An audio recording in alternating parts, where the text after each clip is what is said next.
Donc maintenant, on va regarder un petit peu, bah, voilà, ce qui est arrivé il y a, un peu plus de 15 ans maintenant, c'est-à-dire tous les outils de gestion de version décentralisée. Qu'est-ce qu'ils ont apporté sur, bah, voilà, notre capacité à gérer ces problématiques de gestion de version de code source, de différents tags, et cetera. Donc, l'historique, hein, c'est qu'au départ, il y a eu tout un travail autour des outils de gestion de version, mais uniquement en local, pour être capable de gérer des versions en local, donc avec des choses historiques comme RCS, ce qui nous permettait en fait d'avoir au-dessus d'un file system une capacité à gérer des versions bah voilà, de nos codes sources au-dessus de notre file system. Est arrivé ensuite bah, tous les outils de gestion de version dits centralisés, comme SVN, comme on vient de voir, où l'idée c'est qu'on avait un serveur central qui contenait tout l'historique, et puis bah, les développeurs qui récupéraient un état de cette partie-là. Donc des choses comme CVS, SVN, etc. La principale difficulté qu'on avait cette partie-là, c'est qu'évidemment, si par hasard le serveur tombait, ou si le serveur, le file system du serveur était corrompu, eh ben c'était la panique à bord, parce qu'évidemment, on perdait tout l'historique de notre gestion de code source. Donc c'était vraiment une information qui avait besoin d'être backupée régulièrement, etc., etc.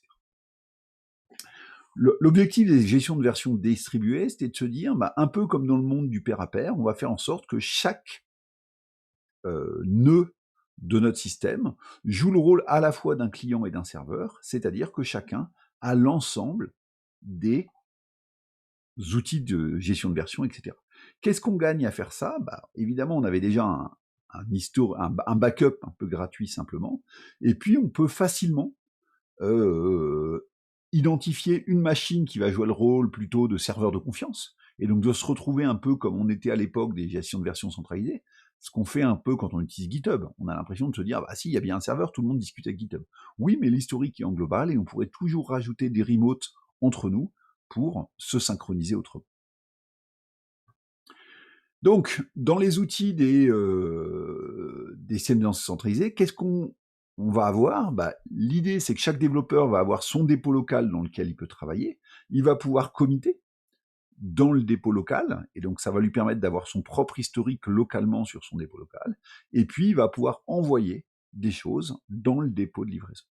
Et donc, tout l'intérêt de cette partie-là, bah, c'est qu'on va pouvoir, de nouveau, réfléchir à des mécanismes plus facilement, à se dire bah, je commit quand j'ai un historique qui a du sens sur mon code source, parce que même si je suis dans le train, bah, j'ai pas besoin du réseau, etc. Je peux faire un commit qui raconte une histoire, et puis à un moment, je vais pouvoir envoyer un ensemble de commits vers un peers qui joue le rôle de serveur, sur lequel je vais pouvoir travailler simplement dessus. Ça suit toujours cette idée de la théorie des patchs, c'est-à-dire que bah, un commit, ça va être un incrément, un patch à appliquer sur une version précédente. Qu'est-ce qu'on a gagné? Pourquoi ça a été rapidement rendu populaire?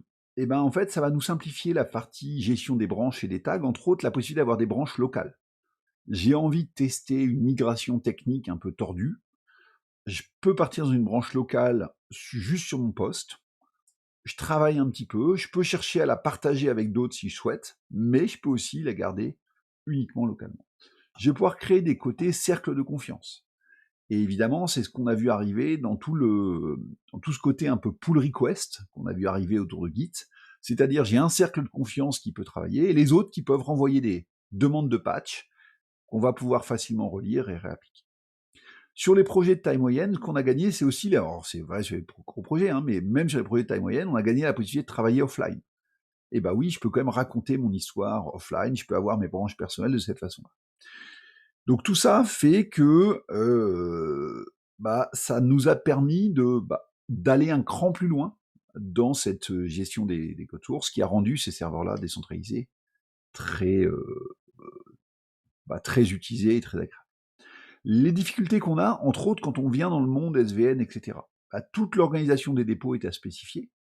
Il n'y a pas de référence d'organisation de base sur la façon de travailler. Et puis, alors c'est de moins en moins vrai, mais pendant un temps, l'intégration dans les IDE était un peu moins bonne que l'intégration de ce qu'on avait comme un SVN, etc. Alors, c'est de moins en moins vrai. Pour autant, par exemple, alors là, c'est une opinion personnelle, on sort du côté court.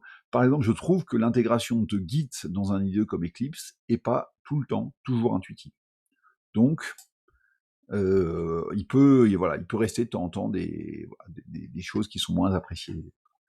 Alors, quelques exemples de générateurs de code source décentralisés. Bah, il y a évidemment celui qu'on connaît tous et qu'on va voir en détail juste derrière, qui est Git. Mais il y en a d'autres, des choses comme Bazaar, Mercurial, qu'on retrouve aussi pas mal sur des forges en ligne, et puis d'autres, voilà, qui sont un peu moins utilisés, comme SVK, Darkes, Arch, Monotone, etc., avec des petites différences par rapport à Git. Mais dans tout cela, on va retrouver la même philosophie de gestionnaire décentralisé. Si je rentre maintenant en détail sur un en particulier, Git, que vous connaissez déjà, qu'est-ce qu'on va avoir Git? Donc, la première chose, si on regarde un peu l'historique de Git, parce que c'est toujours amusant de voir comment ça a été fait. Au départ, Git est né de la communauté qui développe le kernel Linux, et entre autres poussé par Linus Torvalds. À l'époque, ils utilisaient un outil de gestion de source qui s'appelait BitKeeper. Et puis, il y a eu des problèmes, comme de temps en temps on a que d'open source, de gestion de licence. Et donc, à un moment, il a fallu se poser la question sur lequel on migrait, et on va dire que comme c'est une communauté de barbus, ils se sont dit, plutôt que d'aller en trouver un autre qui fait le boulot, ils ont redéveloppé quelque chose dédié à leurs besoins de gestion, de développement distribué, enfin voilà, avec énormément de développeurs, etc. autour du kernel. Et donc, en fait, ils ont commencé, ce que j'aime bien là-dedans, c'est les dates. Ils ont commencé en avril avec une première version qui montrait un peu les fonctionnalités. Et puis dès juin, c'est-à-dire 3 mois après, ils ont basculé tout l'historique de la gestion toute la gestion de l'historique du développement kernel sur cette partie. Et donc en fait, pour déverminer ce genre de logiciel, le passer en production sur un développement comme le kernel Linux, où on a des milliers de contributeurs, beaucoup de patchs, de corrections, etc. qui arrivent, c'est sûr que c'était un bon baptême du feu pour Git. L'autre chose qui est important à comprendre, c'est qu'au départ, Git a vraiment été pensé non pas simplement comme un SCM, mais comme une problématique d'un file system sur lequel on pouvait adresser facilement les différentes versions de notre logiciel. Au-dessus de ce file system, un protocole pourrait être capable de synchroniser simplement ce file system, ce qui permettait évidemment de faire du SCM. Pourquoi Git est apprécié? Un des premiers avantages, c'est la résilience, le fait que on n'a pas une seule personne qui a tout le repository. La vitesse, le fait que on a un peu cette idée de file system virtuel qui va être compressé avant d'être envoyé, etc., fait que même sur sur des modifications assez importantes, si on est très en retard d'une version, etc., on va récupérer le repos Git de manière très efficace. Pour ceux qui ont déjà utilisé SVN, par exemple, SVN avait un mécanisme où il récupérait fichier par fichier, qui fait que sur des très gros projets, c'est extrêmement long de se resynchroniser. Tout est compressé, donc évidemment, même si on a un gros historique, on continue à garder en fait une taille de répertoire avec l'historique qui reste raisonnable. Le modèle objet sous-jacent, il est plutôt simple à comprendre. Et puis évidemment, maintenant, on a une communauté d'utilisateurs extrêmement importante, des outils très bons. Et donc, c'est ce qui fait que, là aussi, pour ceux qui ont moins pratiqué l'utilisation des gestionnaires de sources, voilà, utilisez Git, prenez l'habitude d'utiliser Git. La plupart des projets informatiques ont basculé au-dessus de Git.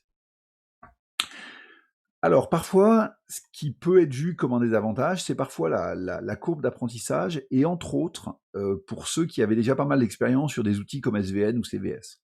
Pourquoi? Parce que ce changement de paradigme, où en fait on va d'abord committer localement, puis récupérer un update, gérer ses conflits, puis recommitter, puis envoyer, faire un push des modifications, est parfois un peu perturbant.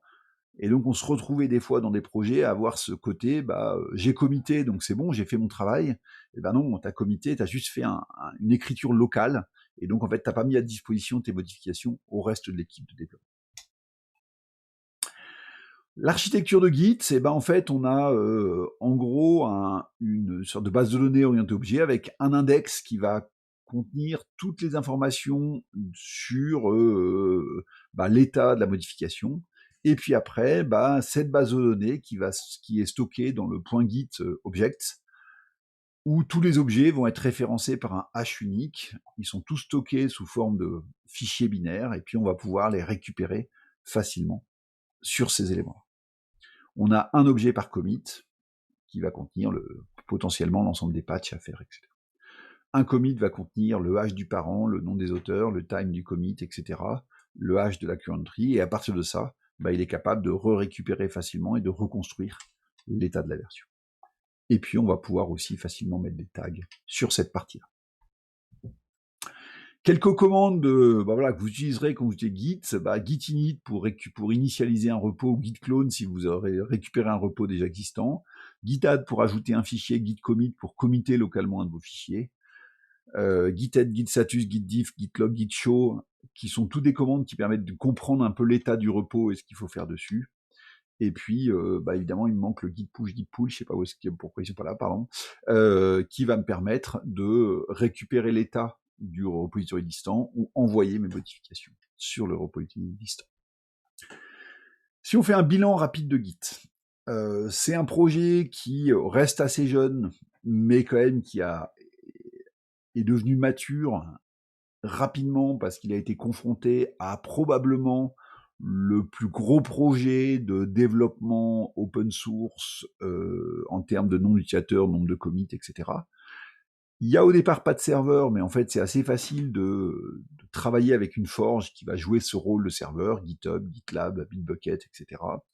On a un support du merge sur lequel ils ont beaucoup travaillé, qui est globalement, si on compare, un peu plus efficace que SVN. Qu'est-ce que ça veut dire? Ça veut dire que globalement, il arrive assez bien à fusionner deux fichiers qui ont le même, un fichier qui a été modifié deux fois. Si les mêmes lignes n'ont pas été touchées, il s'en sort plutôt bien. On a notre historique complet en local, ce qui est pratique. Et puis on a des fonctions avancées puissantes, par exemple, pour récupérer un commit particulier, pour appliquer un patch sur un ensemble de branches, etc., etc. Ça se fait très facilement. Alors, là aussi, petit rappel, sans avoir aucune action chez Microsoft, à qui maintenant appartient GitHub. GitHub est une plateforme que vous pouvez utiliser pour héberger vos TP. Vous pouvez demander par votre compte étudiant à avoir des repos privés, etc. Il n'y a pas de limite là-dessus. Accessoirement, c'est aussi un très gros espace où il y a un partage important de code source, et donc n'hésitez pas aussi à faire des recherches sur GitHub, des fois pour trouver des exemples de code, comprendre des problématiques, on va être transparent, copier-coller des bouts de code qui remplissent une fonctionnalité que vous voulez faire, etc. Toujours pareil, si un jour vous vous retrouvez à faire du copier-coller, moi je ne suis pas en train de dire que c'est une pratique qui est détestable, c'est une pratique qu'on fait tous les jours, de manière classique. Il y a deux choses à vérifier, la licence du code source, si possible de remercier celui à qui vous avez récupéré, etc. Si la licence ne permet pas de récupérer le code, vous ne pouvez pas récupérer ce code-là. Et évidemment, ne copier-coller jamais un code que vous ne comprenez pas. Donc avant même de le copier-coller, très souvent ce qu'on fait sur GitHub, c'est qu'en fait, c'est plutôt une source d'inspiration. On ne va pas uniquement le copier, on ne va pas juste copier-coller, mais ça va nous permettre de comprendre une problématique et de bâtir notre propre solution. Il y en a d'autres, des choses comme Bitbucket, comme GitLab, sont très fortement utilisées. Ce qu'on met de manière très complémentaire à un outil comme un gestionnaire de sources, c'est évidemment un gestionnaire de bugs, et des plateformes comme GitLab, GitHub fournissent leur propre gestionnaire de bugs, mais sinon il y a des produits dédiés comme Track, comme Bugzilla, qui vont vous permettre de suivre les bugs, de lier des commits à de la correction de bugs, etc. Ça, c'est très pratique. Par exemple, dans GitHub, quand vous allez faire un commit, vous pouvez automatiquement clore et lier ce commit à la résolution d'un bug. Et là aussi, dans cette partie compréhension de l'histoire du projet, c'est très pratique.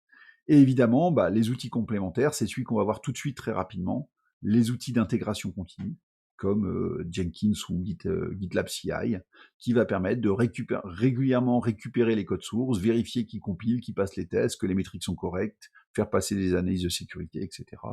et notifier les développeurs en cas de problème.